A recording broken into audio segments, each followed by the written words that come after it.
ஸ்ரீ மகாபிரிவா திருவடிகள் சரணம். என்னோடய சேனலை தொடர்ந்து ஃபாலோ பண்ணுற அத்தனை பேருக்கும் நன்றி. என்னோடய சேனலில் புது பரிகாரங்கள், சக்தி மிகுந்த ஸ்லோகங்கள் அத்தனையும் கொடுத்துக்கிட்டு இருக்கேன்.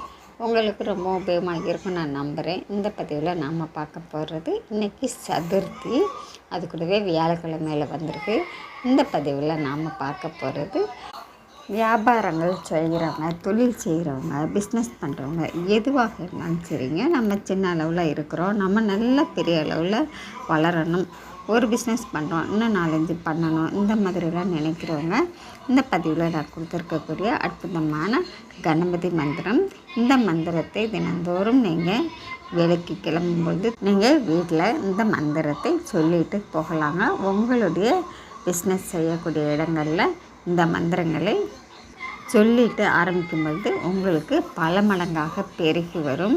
நல்ல தொழில் வளர்ச்சி கிடைக்குங்க. கணபதியோட அருள் கிடைக்கும் பொழுது நமக்கு நல்ல தொழில் வளர்ச்சி கிடைக்கும். இந்த மந்திரம் பார்த்திங்கனாக்கா நல்ல தொழில் வளர்ச்சி, உங்களுக்கு செல்வ செழிப்பு தரக்கூடிய மந்திரம். ஜனவசியம் அப்படின்னு சொல்லுவாங்க. அந்த மாதிரி ஜனவசியத்தை கொடுக்கக்கூடிய விநாயகர் மந்திரம். ஜனவசியம் அப்படின்னு சொன்னாக்கா உங்களுடைய தொழிலில் 4 பேர் பேசுகிற அளவுக்கு ஒரு முன்னேற்றம், ஒரு பிரபல்யம் ஆகிறது, இந்த மாதிரிலாம் உங்களுக்கு வருங்க. அதனால் எப்படியாப்பட்ட ஒரு சின்ன தொழில் செய்கிறவங்க கூட இந்த மந்திரத்தை சொல்லலாங்க. இல்லை தொழில் ஆரம்பிக்க போகிறேன் அப்படிங்கிறவங்க கூட இந்த மந்திரத்தை சொல்லிட்டு செய்யுங்க. கண்டிப்பாங்க ஒரு அசுர வளர்ச்சின்னு சொல்லுவாங்கள்ல, அது உங்களுக்கு கண்டிப்பாக கிடைக்கணும். அதுக்கு தகுந்த மாதிரி நம்ம உழைக்கணும்.